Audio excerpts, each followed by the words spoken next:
This is Ivy Unleashed, a Gold Ivy production.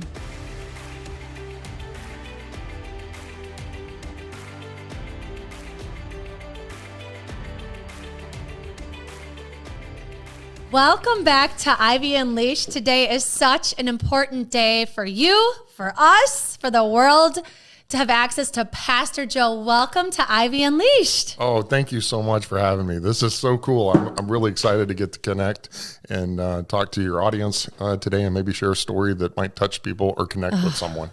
And if you are not Christian by any means, please do not turn this off, because Pastor Joe is someone that everybody needs access to. He is a light in the world. He is the type of person that you feel like you've known a million years.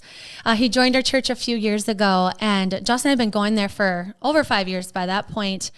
And it was like this huge shift in our church where it became this like energetic place, full of joy, full of like noise. All of a sudden we were making lots of noise, and he's like, how we doing? And if it's crickets, he's like, excuse me, anybody in the house? And so the humor that you've brought, the joy that you've brought, the kids programs are better, the faculty's better. Everybody's just more on fire about God, about life. And so I just want to tell you that to start, like, thank you for what you've brought to our church. It has changed our world.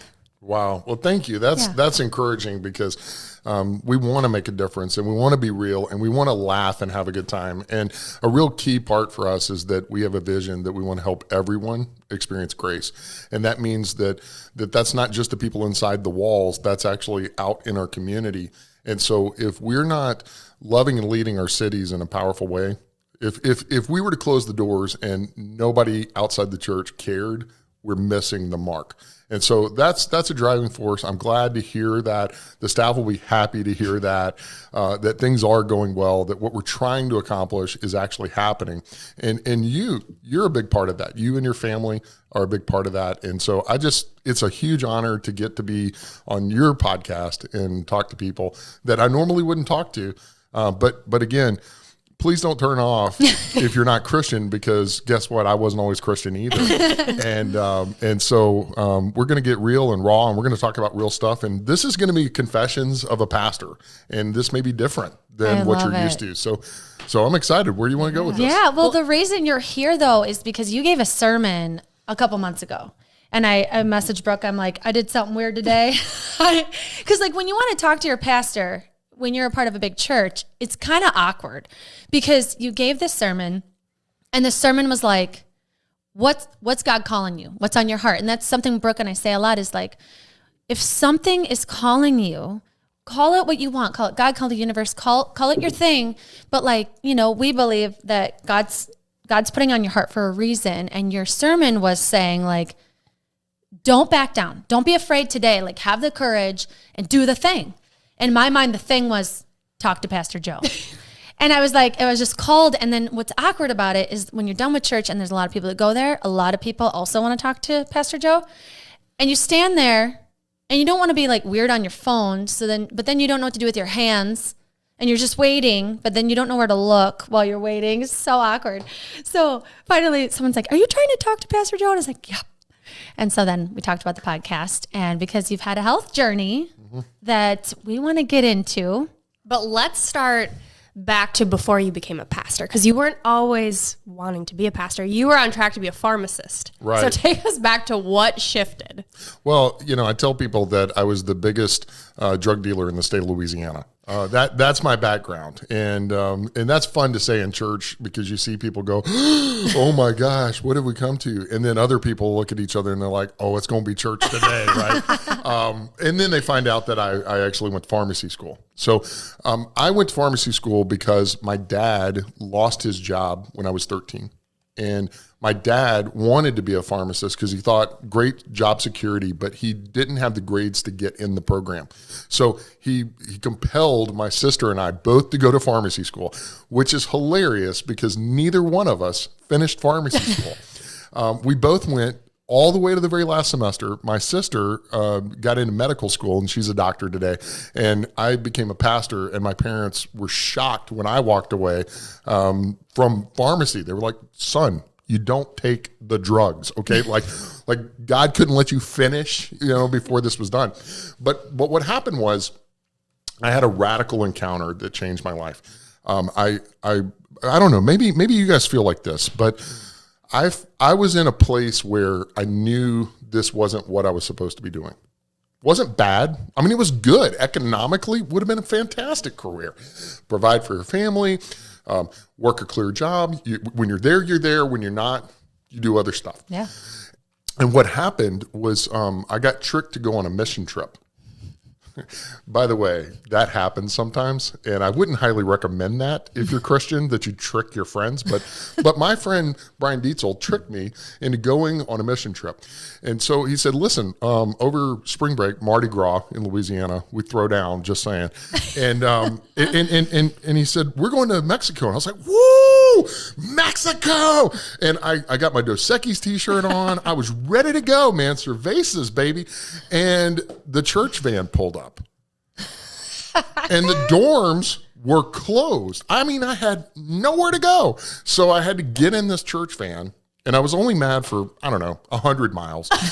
And it was on that trip that I had this radical encounter, because I was a kid that had a drug problem when I was growing up. I got drugged to church. I don't know if anybody feels like that. But I graduated high school and church all at the same time. And so I was on this journey. I felt like, I've met a lot of really cool people in college. They believe very different things. And I was sort of on a journey where I was wandering, and I knew about Jesus, but I didn't know Jesus. And so on that trip, I had a professor who was a biology professor named Dennis Bell. And I didn't know he was a Christian, because in a public university, he can't talk about that. Yeah. But on this trip, he asked me this question, Joe, who is Jesus to you? And I gave sort of a Sunday school answer. Well, Jesus did this, this, this. He's like, yeah, okay, Wikipedia. But, who is he really to you? And it was in that moment where I really had to wrestle. I didn't know. And over a course of a couple of days, I had this moment where I said, God, if you're real, you're going to have to reveal yourself to me. And I went outside, and I'm standing in Mexico, looking up at the sky, and I just had this overwhelming sense that God was with me. And the next day, I broke my nose. So this is going to be a little side story, but I promise we're getting to the life transformation stuff you guys want to hang with. But we were building houses, and we were doing it by hand. So we're churning cemento with shovels and water. And we had a maestro. That's the guy that sits up on the wall and pours down in the cinder blocks. And they didn't have a ladder, and I was the tallest person there. I'm 6'7", depending on the convenience store I'm walking out of. And so they said, Joe, will you hoist the buckets up? So I did that. I got tired, and I got to this place where there was a door opening, and I thought, well, I'll just use momentum. I stepped through the door, swing the bucket, and hit the corner of the house in front of me with my face. Completely knocked myself out. Like if you've ever been hit so hard that you don't know you're on the ground, you've been knocked out. Okay. Like Friday. Right. So I'm laying there, and Dennis Bell, my professor, leans over, blocks out the sun, and he goes, oh man, I can see the bone. I had broken my nose so badly, the skin was hanging off. Oh. And I said, do we have a medically trained person on this trip? And they said, well, to be really honest, that's why we invited you, because you're in pharmacy school. And I thought, great. So they got me up, and I got on the bus, and I'm sitting there, and they had this really makeshift medical kit, which was a shoebox with a piece of red tape and a cross. And I opened it up, and it had a bottle of what I would call Mexican White Lightning. Didn't have a worm in it, but it was clearly drinking alcohol. And you open it, you could feel the fumes. They had gauze, duct tape, and some pencils. Oh my gosh.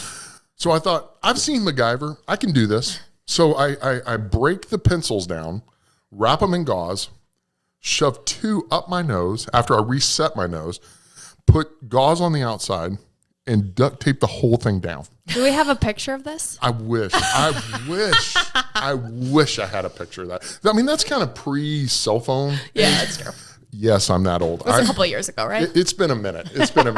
So to make things even worse, that was the day we went to the market, and we're walking around, and the police are following me. They're like, this big gringo is like trouble, right?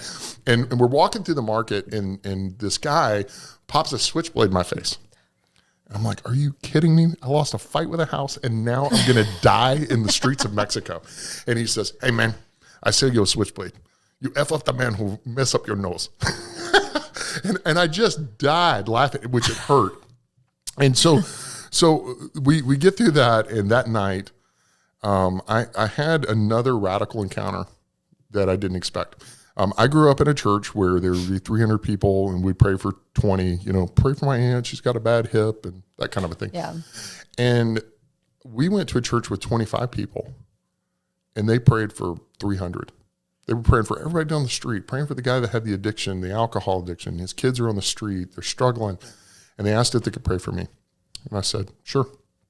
So I get back stateside because I would not go to a clinic or see a doctor there. Went to the doctor, and he was looking at my face, and he says, "Ooh, somebody broke their nose." I said, "Yeah."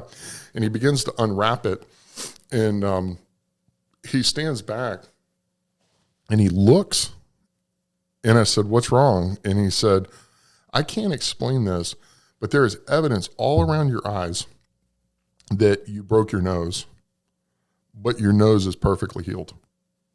And I don't have an explanation for that."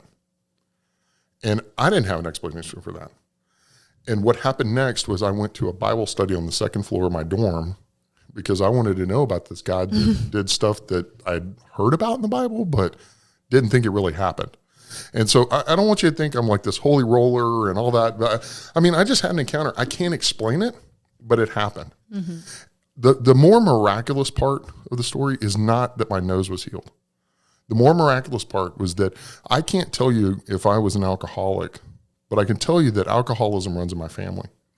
And prior to that trip, I can't remember a day for at least 2 years that I didn't have a drink. And when I got back, it was 2 weeks before I realized I hadn't had a drink, and I just walked away from it. And I felt like I was delivered. The problem with that was that what I didn't know is that I was delivered from that, but I traded one addiction for another. And it wasn't long after that, about 9 months after that trip, that I felt a call from God to leave pharmacy school and to pursue ministry. And the thing was, I didn't realize I still had some deep struggles. And a lot of times people think, oh, if you're a Christian and you follow Jesus, everything's going to go fine. That's not true. God says that there's going to be hard things. When he says, come follow me, he doesn't say, and by the way, I'm not going through ditches. So that's a very real misconception, I think. Now, I think your life is significantly better, and I think there's a path to overcome things, but I found myself choosing to eat.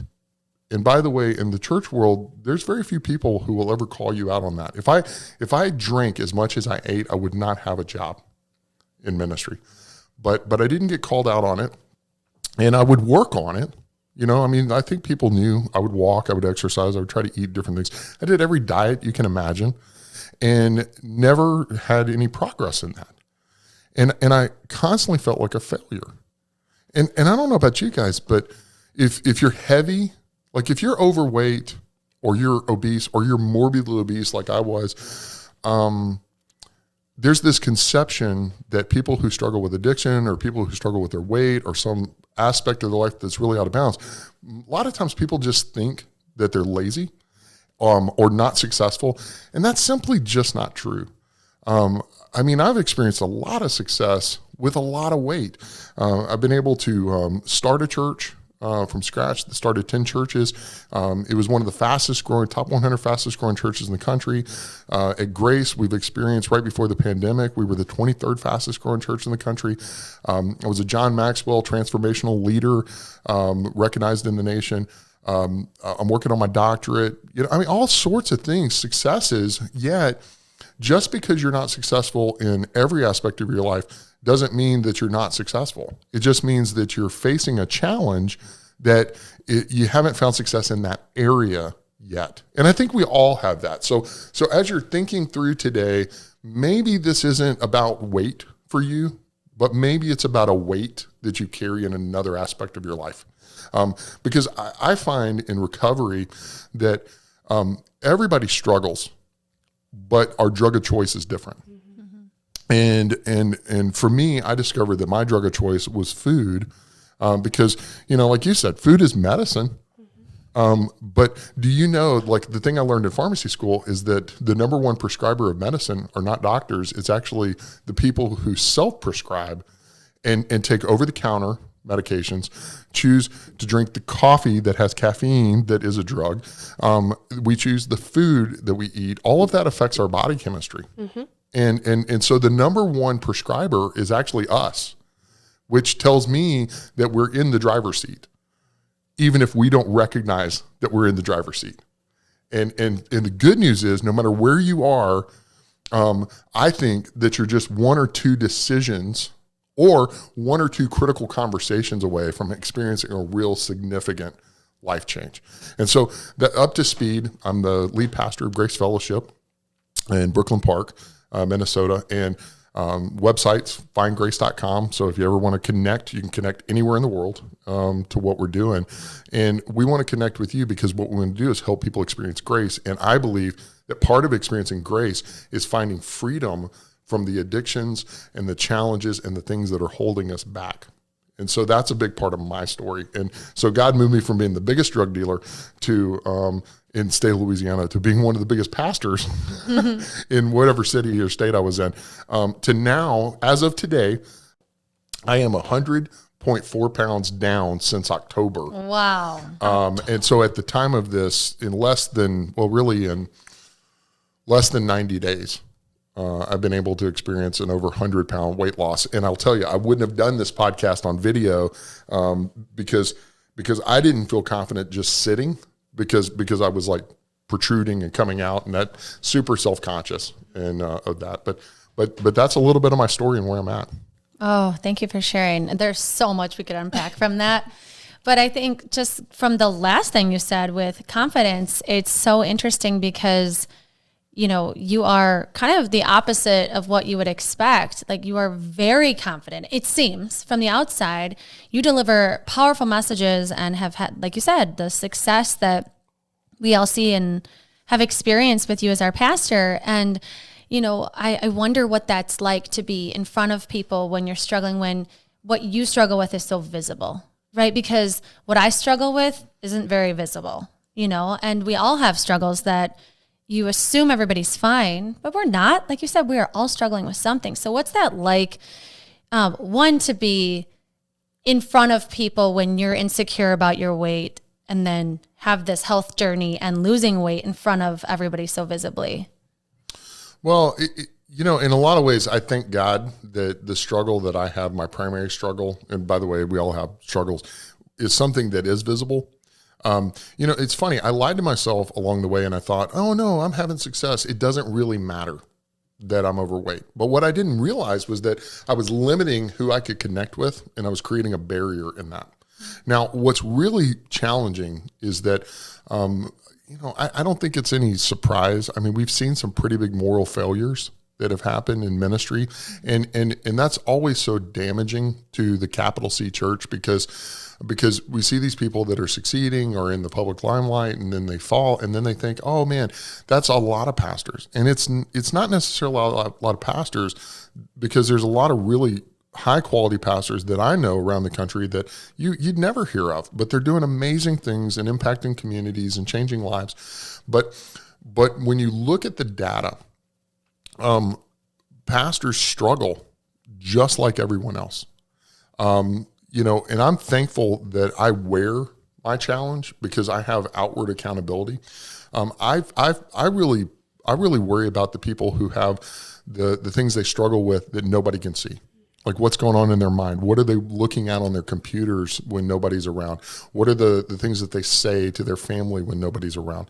And those are the ones where there's no check engine lights that other people see.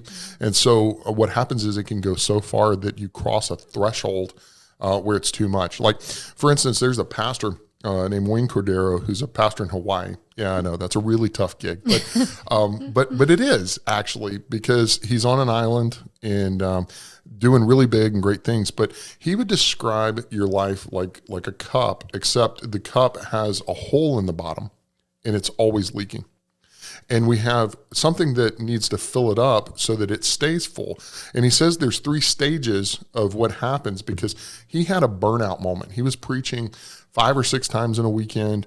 And what a lot of people don't know about preachers is that when you preach, your body uses adrenaline. Even if you're pretty passive in your speaking, you're using adrenaline in those moments. And the amount of adrenaline that you use in a 30-minute message is the equivalent of adrenaline that would burn in an 8-hour physical labor job.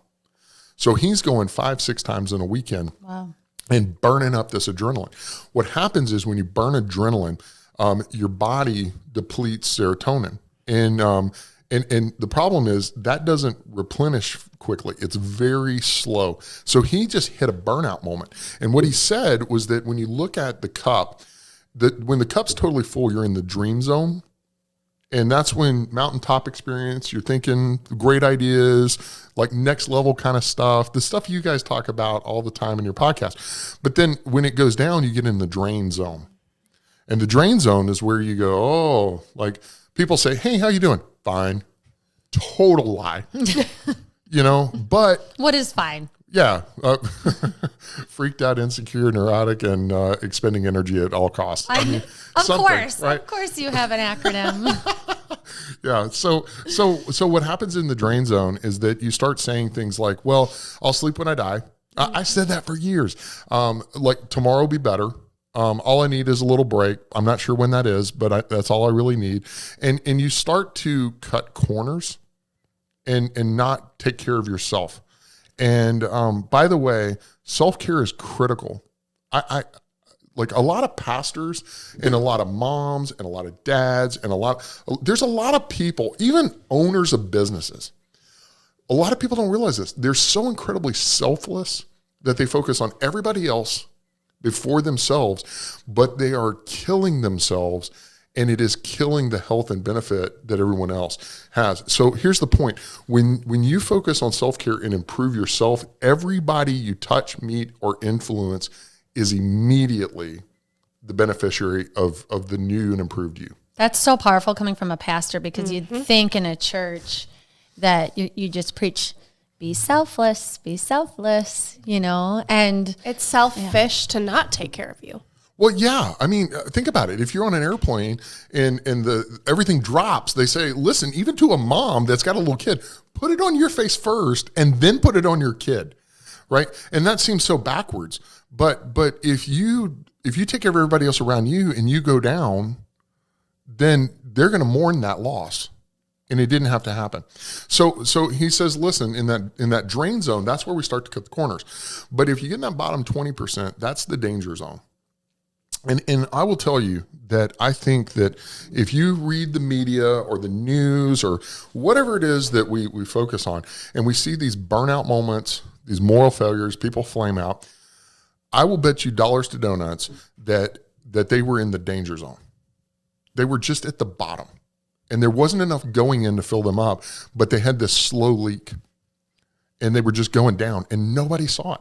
And so when you have something that's not public, when maybe you have an addiction to porn, or you have an addiction to something that can be held secretly, people don't realize, because when you look at the outside of the cup, you can't tell where somebody is. But when you look inside and you get a visual confirmation on it, you know, hey, it's going down. And something's wrong. And so it's really critical that we fill the cup. And I believe that a lot of times the outward signs, the check engine lights that are going on in our life are there. We just don't have people that are aware enough about it, or they lack the courage to say something about it because they don't want to offend you. And I can tell you that I had 2 critical moments that were my wake-up call that changed everything. We are going to need to hear about both of those. Yeah, because you mentioned it's an outward battle, right? You are carrying this for people to see, but it's also affecting you mentally. So how did this affect your mental health? Well, the big challenge that I had was I became diabetic. And I remember the day that the doctor told me I was diabetic. I like when people tell you you're pre-diabetic, you're like, I'm still good, But I heard I was diabetic, and he might as well have told me that I had cancer. I knew based on my medical training that this was not good. And he said, listen, if you lose weight, you can reverse this. And I immediately went after everything. I started to try every kind of diet that I could think of. I was really, really heavy. At the time, I was, I can't even believe I'm going to say this. I was 587 pounds. Wow. And that was the time when I got on the scale and I went, I could be on that 600-pound life show. I wonder, though, what it's like. Okay, once you get over 300 pounds, my assuming brain would think, of course I have diabetes. Like, the fact that you were shocked, shocks me. You know what I mean? Well, but it's not that shocking because here's a number one indicator that you struggle with an addiction. Okay, and I'm not talking just weight, I'm talking anything. Mm-hmm. When you avoid reality. See, I wouldn't, I have a very public life, and people, I have 15 years of me being on the internet, preaching videos that people have seen around the world. And yet I probably, prior to the past couple of years, only watched about a dozen of those videos because I didn't want to look in the mirror. I avoided mirrors. I avoided pictures. I used my family as blocking dummies to stand in front of me so that... of course, you're 6'7". Of course, I have to be in the back. I'm the back row guy. I don't have to actually lose weight. I just have to stretch my neck out and, position correctly to kind of look better than I did. I never wanted a picture of me sitting down. I only had myself standing up. A lot of my shirts fit when I stood. This shirt hung in my closet as a one-day shirt. Oh, yay, you're wearing it today. Yeah, I'm wearing it. And there was a time where I would buy clothes and I'd say, yep, I'm going to wear that one day. And I'm not kidding. They were covered in dust. My wife, when I started to lose weight, she started to pull them out of the closet and put them in another closet. And then she started to introduce them back into the closet. And I thought, well, let me try that on. And I'm like, whoa, this is... And you're swimming in that shirt. Oh, yeah, that's good. But I was shocked about the diabetes because I wasn't willing to get on the scale. I wasn't willing to go get the checkup. You have to imagine how bad I had to feel that the pain of facing reality was less than the pain I was feeling in the moment. I would get mad for no reason. Some of the hallmarks of being diabetic are that your blood sugar elevates and you can pop off and get mad without really being mad. You're just physiologically having a reaction. And I was very, very scared that I was going to give this speech that I was going to live to regret to people in our church or people on the staff. And so I just thought, man, I'm really tired and I'm not sleeping well. Let me go get checked out. And so I had this wake-up call. And so I started to get better, but I just couldn't cross the threshold.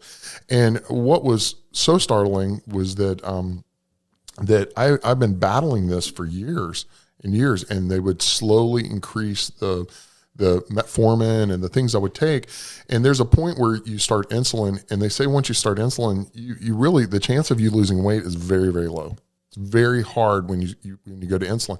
And insulin is wildly expensive. Shouldn't be, but it is. And so now, I was facing this thing where I'm robbing my family economically by being sick. And I had a good friend, a mentor of mine, who said, Joe, you've tried everything I can think of. If if this diet you're on right now doesn't work in a year, will you agree to go see a doctor, a surgeon, a bariatric metabolic specialist, and figure out what's going on? And to be really honest, I didn't want to say yes, but I thought a year was reasonable. And I said yes. And for me, when I say yes, my yes is yes and my no is no. And I made that commitment. And I think I made that commitment not fully understanding how much I was going to be afraid of that. But a year goes by. At this point, I was seeking out medical help internationally. People that did intermittent fasting. And by the way, that works for a lot of people. But for me, I was in this small percentage where it wouldn't work. It just wasn't, my metabolism was all over the place. And my diabetes got worse. It spiked. It got out of control. And I had a crisis where my blood sugar went off the charts and I had to start over on some medicine. It was a mess. And I wasn't spending time with my family. I was just trying to cope. And I don't know about you guys, but I didn't find myself managing my time. I found myself managing my energy. And I just didn't have much of it. And you have to be on when you're in front of people. And so it was taking more time to rest and recover just so I could do these small, like speaking engagements and preaching and being around people that I love. But I was struggling. And so I went to the specialist. They ran an incredible battery of tests, and they found out that I'm in this percentage of people who had a metabolism that just wouldn't recover. And what had happened is when your BMI, and your BMI is body mass index, gets over 50, and mine was well over 50. If you stay over that for too long, then what happens is your body says this is the new normal. Something a lot of people don't know is that when you gain weight, you can multiply fat cells. But when you lose weight, you don't lose them. They just shrink. And they're screaming out, feed me. And the doctor said, based on where you are, you're in this category where if you lost everything, there's a 96% chance you'd gain it all back. But if you can do this surgery, then what happens is there's an 88% chance that you'll lose it and never gain it back. And I said, wow. I said, any other reasons to do this? He said, yes. Statistically, it's been shown that if you do this surgery, you're going to live 9.5 years longer than you would otherwise. Now, what got me to that meeting was a critical moment in 2020. I'm sure everybody's sitting there going, yeah, the pandemic, that was awesome. That was the worst time for a lot of people. Yeah. I mean, like I'm an extrovert. That was an introvert's pandemic for sure. All right. And during I'm with you on that one. And during that time, everybody, things were changing in the insurance industry. They were loosening up because they were trying to sell insurance policies because people are at home and they're freaking out and they're thinking about this stuff and they're like, this is a great opportunity. They loosened up the restrictions on insurance. I thought, this is a great time. I feel like I'm going to die. I probably ought to get more insurance to protect my family if I'm not here. And when I did that, I called them and I found out that I was not a good bet. Like, listen, when they tell you we don't want your money, even at the highest premium, you're not insurable, you're off the rails. And that was a crisis moment for me because the last thing I want to do is leave my family in a bad spot. And I didn't have enough insurance to really put my family in a position to protect my kids, to send them to college, to pay off the house, everything, put my wife in a position where if I wasn't there, that we were providing. And that really bothered me. To make things even worse, on my birthday, when I was considering doing the surgery, I actually got on one of those websites, and I don't want to pick one over the other, but I'll just tell you, it's the one where you go and you type in your weight and your age and your medical conditions, and it gives a prediction on how long you're going to live. And the outcome was very sobering.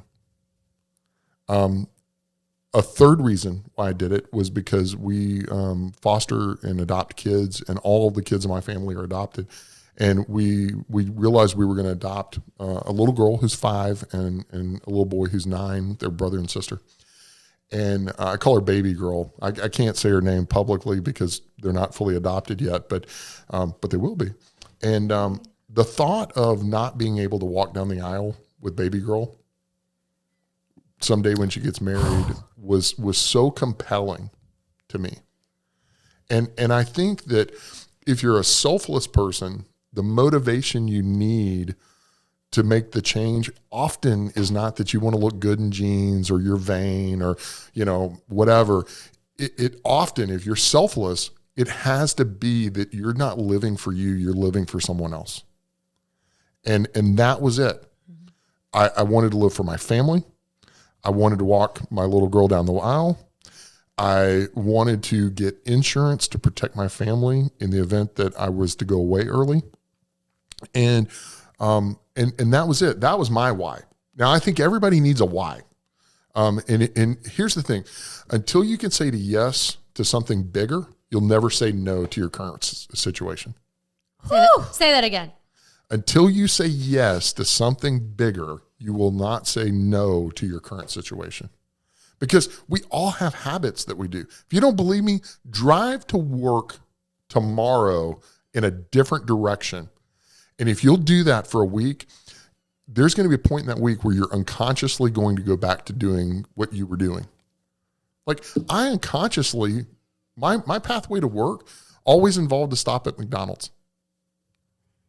I mean, really, like that was a thing. And it wasn't even the shortest distance. It just was the path that I always took. And I started to realize my life was centered around food. And probably the most important thing in this is, listen, this isn't a video about or a podcast about bariatric surgery. I listen, it's a tool. It's, in my opinion, it's the last resort. But whatever it's going to take for you to get healthy, I think you've got to take that step. But really the shift is not, this isn't about a diet and this isn't about surgery. It has everything to do with our mindset. And what I'd really like to talk about is the fact that, I alluded to it. I traded one addiction for another. And I think that mental health issue and the mental mindset that we have, the way we see the world will determine the way we look in the world and how we interact with it. And so that's something I think is really powerful that we probably need to talk about. Mm-hmm. I'm curious, as a man of faith, and you're supporting and pouring so much love into those around you. You need that energy to do it, and you clearly don't have it. So how did, the work you're doing reflect what was being said in your own head? Well, I think everybody struggles with blind spots. I didn't realize that I was doing as bad as I was. But it's kind of like the frog in the hot water illustration. If you have boiling water and you throw a frog in it, boom, it's going to jump out. But if you put them in room temperature water and you slowly bring up the boil, you'll cook them. And they don't even realize it. And I realized that one time at a movie theater. When you go into a movie, they slowly bring the lights down before they start the movie. And I was in this theater, and a tornado siren went off. And the floodlights and the lights come on in the room. And it was like, whoa, this is so overwhelming. And I think that we all need this warning moment where the lights come on and you realize it's darker than I thought it was. Mm-hmm. So every day, this is an interesting fact. If you just add 10 calories above what you need to maintain your weight, in a year, you'll gain a pound. Mm-hmm. 10 calories. Mm-hmm. That's nothing. That's 2 sticks of gum. You're like, I'm chewing this stuff up and I'm going to gain weight. It doesn't take much, mm-hmm. right? But hey, the reverse is also true. Cutting 10 calories a day. I mean, you could do that. We could all do that.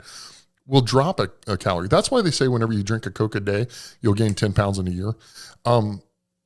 It's because of the number of calories. Mm-hmm. And so the thing was, I was slowly getting worse. And interestingly, the responsibilities were increasing. And so there was this disproportionate divide mm-hmm. between what I felt like I was supposed to do and what I was able to do. Mm-hmm. And the longer you go in something, the longer you serve, I think people give you a pass. And I think that there's a lot of us that have people who just don't say anything or give us a pass, or they love us, but they love us so much they don't want to lose the relationship, but they don't love us enough to risk saying the thing that might cause you to have conflict. And I didn't realize how bad things were. And now that I've lost 100 pounds, here's the biggest shift in my mind.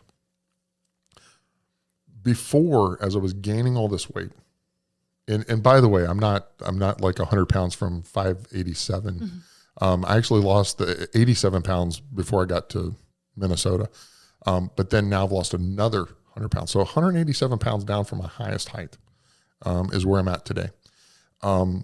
I used to think about and obsess around what I couldn't do. I had a free trip to go skiing, and I don't know about you guys, but I didn't ski because I thought, ooh, my insurance isn't good enough. You know, I mean, I thought about everything from a risk assessment. I would think about going on hikes with my family, and I would stop and turn back. I'm going to go warm up the car, you know, stuff like that. And the reality was that I thought, if I go up here and I can't get out, I don't want to be life flighted. And I thought obsessively about what I couldn't do. And after losing 50 pounds, my mind shifted, and now I'm starting to think about what I can do. And one of the things I want to do, it's not my why, but it is a goal. I have always wanted to swim the Escape of Alcatraz in San Francisco. And I'm a pretty good swimmer. Before I was a better swimmer because I could float a lot, but now I mean I'm a pretty good swimmer. The reason I never did it was not my weight. Mm-hmm. Well, kind of. The reason I never did it is because the water in the bay is so cold that you have to wear a wetsuit, and I couldn't find a wetsuit that I could fit in. And so the wetsuit that I can get in that's tall enough and big enough is the biggest one in the industry. I'm probably a year and 3 months away from getting into. It's exciting. And so not this summer, but next summer, I'm going to go to San Francisco and I'm going to swim the Escape from Alcatraz. And you know, I may look like a pressed ham doing it. I mean, I'm hoping that instead of bringing sexy back, I'm going to leave sexy back, like way back, and that I'm in the water, nobody sees it. But for me, I want to swim that Escape from Alcatraz because it's something I've always wanted to do. And it's a goal that's going to drive me to remember why I'm doing what I'm doing. And I'm going to walk baby girl down the aisle. I'm going to be there for my family. I'm going to get better insurance, but I'm going to do some things I want to do too. And that's what I'm going to do. And I can do it with my boys. My boys are competitive swimmers. They can do it tomorrow. Okay. But I can't. And so that's something we're going to do together. But to back up for a second, I want to talk about the addiction. Because I never saw myself as a person who was an addict. I was in recovery ministry. I helped start one in Corpus Christi, but I was missing the point because there's 12 steps, and I always wanted to do step 12, which is where you start to benefit and help other people, but I wanted to skip the first 11, and I thought I was above that, or I didn't realize that was me. And so I had this moment that was pretty unexpected. We teach people how to make disciples, and we wanted to get outside the walls of the church. And there's this thing called microchurch movement where you're equipping people to help people that don't go to church encounter God. And it's a process of doing kind of Bible study and open up the Bible in a real way with people. And so the way the training goes is that you would pray. You'd learn how to do it, and then you'd pray, God, what do you want me to do this week? And the answer that most people would give is something around the lines of, well, I'm going to go talk to this guy and have coffee with him, right? Because you have to engage people. And I'm in this room with these group of pastors from around the nation, and I prayed, God, what do you want me to do? And I felt like God said to me, quit treating food like the Holy Spirit. And all of a sudden I had a real conflict because I thought, well, that's going to sound really dumb. We didn't talk about food at all. And these guys are going to think I'm crazy. And by the way, pastors are also some of the most insecure people you'll ever meet because we have these public lives and we're always in the spotlight, but we feel vulnerable. Mm-hmm. And the faith we take is to feel the fear and do it anyway. That's our faith. But for me in that moment, I just felt like I needed to say it. And so the leader of this group, this national leader, I said, God told me to quit treating food like the Holy Spirit. And he looked at me and he said, well, then you probably ought to do that. And then he moved on. So fast forward, now I'm teaching people in our church. And I said, listen, I don't want you to give me the Sunday school answer or say what you think we ought to say. You need to say what God really puts on your heart. And I said, for instance, I should have said, would have said, oh, well, I need to talk to this person and this person about Jesus. And I said that God told me to quit treating food like the Holy Spirit. So everybody prayed. And then everybody said, well, I think I need to talk to so-and-so. Mm-hmm. Okay. Fast forward a week later, there's this guy, Jim, who leads our recovery ministry. And he says, I need to talk to you. And I knew he was really busy and I thought he was going to bail and not do this training. And he said, last week when you said what you said, the Holy Spirit told me to make an invitation to you. And so what Jim did was he pulled out this Overeater Anonymous book and he said, I love you. I don't want to see you die. I think that there's a heart struggle and you can say no and we'll still be friends, but I want you to consider this. And I said yes immediately. I had been waiting for somebody to recognize that I was dying and didn't feel like I could ask for help. And I hugged him. And this is so funny. I was so big that my belt would hold on to, the weight around my waist. And when I hugged him, I stretched out and literally my pants fell down. And it was the most awkward guy hugging a guy interaction I've ever had in my life. I mean, it was just, and we just laughed, because just in the nick of time. Just caught it. I mean, it was just terrible. But what happened was he met with me privately and we walked through those 12 steps.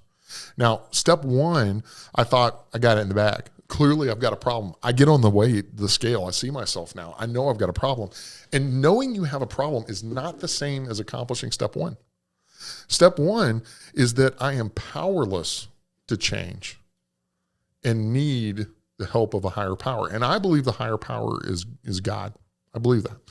And so I just thought I was a guy that had a problem with food. I don't know about you guys, but you probably, whatever you're struggling with, you think, I like to drink, or I like to watch Netflix all the time, or I like to whatever. It's not a problem. I could quit tomorrow. Well, give that a whirl and see how that goes. Mm-hmm. I mean, really, we like to talk a big game to ourselves because it makes us feel better. But until we actually do it, you don't really know. Mm-hmm. And so I had a couple of people that would pray for me because I knew I had a struggle. I have a person to this day who still calls me at 4:30 because that's a time that I'm driving, heading home. And my biggest downfall was the food I would eat on the way home before it was time for dinner. And I didn't even think about it. Like publicly, I didn't eat very much in front of other people, but privately I was eating a lot. And so I had that in place. I had another person that when I was struggling, they'd say, call me, I'll pray for you. Great. You would think, oh, that'll do it. So I had this day that was just off the rails. And I called the person that prays for me. I said, man, I'm having a tough day. Pray for me. Yeah. They texted back, praying for you. I thought, okay. Driving home 4:30, because I start my days really early. And they texted me, doing good. 4:37, I was in the parking lot at Taco Bell. And I went through and I ordered about $15 of food. Now, today, that's not a lot of money in this economy. But at the time, that was a lot of food. And I was eating it, and this moment hit me, and I just began to cry. And I realized I'm an addict. I am totally powerless to overcome this food addiction. And it was just ringing in my ears. I'm treating food like the Holy Spirit. And I thought, I'm going to meet with Jim. And I already blew the 12 steps and we're just getting started. So the very next day we meet and I sit down and I said, I got a confession. I think I messed this whole thing up. He said, what are you talking about? I said, well, I went to Taco Bell and I ate a bunch of food. And he said, well, number one, I'm so glad that you told me that. And I said, I'm an addict. And he said, great. That's why we're here. Mm-hmm. He said, until you could admit that, none of this was going to work. And then he said, what did you eat? And then I had to start to recount it. And I was like, this is so embarrassing. And he said, I don't really care what you ate. I just need you to say it because it becomes real. Mm-hmm. Like you need to know, like this is the extent of what's going on in your life. And so I shared that, I confessed it, and it was crazy. It was like the lights came on. And every step after that began not easier, but it felt like I was building on something. And I was gaining some traction and food didn't have the hold on me and I began to lose weight. And this is during the whole time that I was about to explore the bariatric surgery. And I kept thinking, oh, am I cheating the system? Am I not given this time? But then I found out that I had this real medical condition that was stopping me. But what I've discovered is that I've met so many people that have had the surgery now that have gained the weight back. And they talk about how food still has a hold on them, because you can completely eat through the surgery if you just eat a little bit all day long. Mm-hmm. And that's when it dawned on me that it's what's going on here and here way more than what's going on here and here. Head, heart, over, just for people that aren't watching you. Yeah, the gut. It's our head and our heart that really initiate the start and the change more than what's going in our mouth and through our stomach. Mm-hmm. It's really that level.